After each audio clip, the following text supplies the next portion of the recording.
வெண்மையான தூய்மை உடைக்கு புனிதத்தை மட்டுமல்ல, ஆன்மீகம் என்கின்ற ஒரு ஆடைக்கே புனிதத்தை தந்த ஒரு பகவான் உண்டென்றால் அவர்தான் ராமகிருஷ்ண பரமஹம்சர். பகவான் ராமகிருஷ்ணர் சொல்கின்றார், ஒருபோதும் இறைவனிடத்தில் நீங்கள் எதையும் கேட்டு பெறாதீர்கள். நம்மை படைத்த இறைவனுக்கு நமக்கு என்ன தர வேண்டும் என்று தெரியும். பொதுவாகவே புலர்காலை பொழுதில் நல்ல விஷயத்தை கேட்பது எதற்கு என்றால், இந்த இதயம் பண்படும். இந்த இதயம் படும் பாடு இல்லாமல் பண்பட்டு பக்தியில் செலுத்துவதற்குத்தான் இது போன்ற ஆன்மீக செய்திகள். இன்று நாம் நினைக்கப் போவது வெண்மையான தூய்மை உடைக்கு புனிதத்தை மட்டுமல்ல, ஆன்மீகம் என்கின்ற ஒரு ஆடைக்கே புனிதத்தை தந்த ஒரு பகவான் உண்டென்றால் அவர்தான் ராமகிருஷ்ண பரமஹம்சர். எப்பேற்பட்ட மனிதர் எளிமையாக மனித வாழ்க்கையை நகர்த்தி சின்ன சின்ன செய்திகளால் நமக்கு சிலிர்ப்பூட்டுகின்றவர். பகவான் தன்னுடைய பூஜைக்காக காளிமாதாவுக்கு படைப்பதற்கு தட்டு நிறைய லட்டை வைத்திருக்கிறார்.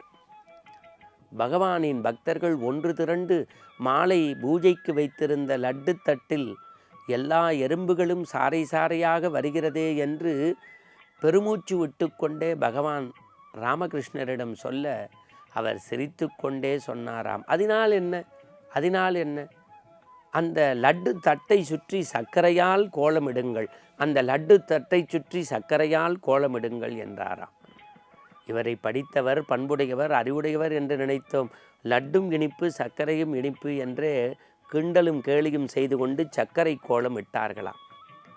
வரிசையாக வந்த எறும்புகள் லட்டை அருந்துவதற்கு பிறகு தன்னுடைய நுனி நாக்கில் சர்க்கரை பட்டவுடன் இன்பம் கிடைத்ததாக இளைப்பாரி திரும்பியதாம். இதை பார்த்த தொண்டர்கள் வியந்தார்கள். பகவான் சிரித்து கொண்டே சொன்னாராம், ஏன் எறும்பு மட்டுமா, மனிதர்களும் அப்படித்தான்.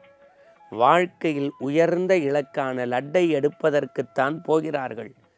இடையில் கிடைக்கக்கூடிய அற்ப சந்தோஷங்களை தங்கள் நுனிநாக்கில் பட்டு திரும்புகின்ற எறும்பை போலவே இலக்கை அடையாமல் இடையில் கிடைக்கக்கூடிய இச்சைகளுக்கு ஆட்பட்டு மனிதன் வீழ்ந்து போகின்றான் என்றாராம்.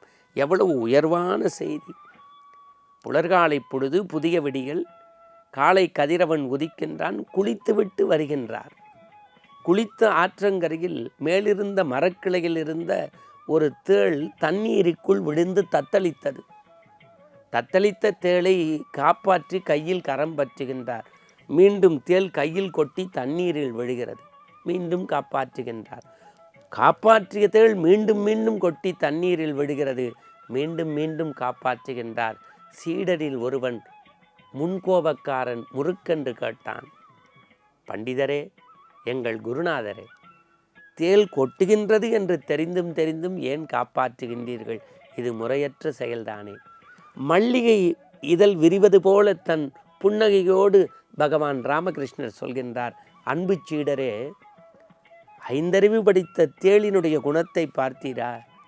எத்தனை முறை காப்பாற்றினாலும் கொட்டுவது தேளினுடைய இயல்பு.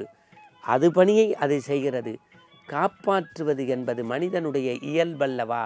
அந்த ஈர இதயத்தை நாம் ஒருபோதும் தொலைத்து விடக்கூடாது.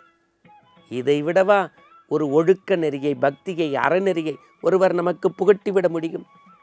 நாம் கடவுளிடம் போய் காலையில் எவ்வளவு மலர்களில் பூஜை செய்து அஷ்டோத்திரம் சொல்லி ஆண்டவனை வழிபட்டு கண்ணீரால் அபிஷேகம் செய்து என்னென்ன கேட்கின்றோம்? தனக்கு நல்ல வேலை, வீட்டில் வசதி, நகை நட்டு, பணம், காசு, கார் என்று எல்லாவற்றையும் அந்த ஜெகன்மாதாவிடம் விண்ணப்பம் வைக்கின்றோம். பகவான் ராமகிருஷ்ணர் சொல்கின்றார், ஒருபோதும் இறைவனிடத்தில் நீங்கள் எதையும் கேட்டு பெறாதீர்கள். நம்மை படைத்த இறைவனுக்கு நமக்கு என்ன தர வேண்டும் என்று தெரியும். கேட்டால் நீங்கள் கேட்டதை கடவுள் கொடுப்பான். எதையும் கேட்கவில்லை என்றால் கடவுள் தன்னையே கொடுப்பான். அடுத்த வரி மகா முக்கியம். மனிதனாக கேட்டால் நம் தகுதிக்கு கேட்கத் தெரியும். பரம்பொருள் இந்த பிரபஞ்சத்தை ஆட்டுவிக்கக்கூடிய கடவுள் அவனாக கொடுத்தால் அவன் தகுதிக்கு கொடுப்பான். இறைவனிடத்தில் கேட்பதை நிறுத்துங்கள்.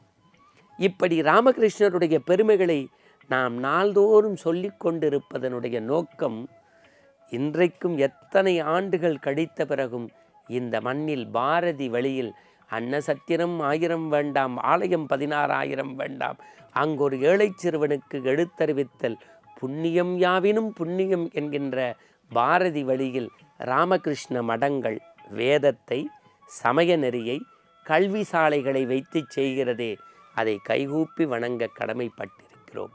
நம்முடைய உள்ளமும் இல்லமும் தூய்மை பெற ராமகிருஷ்ணர் வழியில் நடப்போம், ராமகிருஷ்ணர் நெறியை பரப்புவோம்.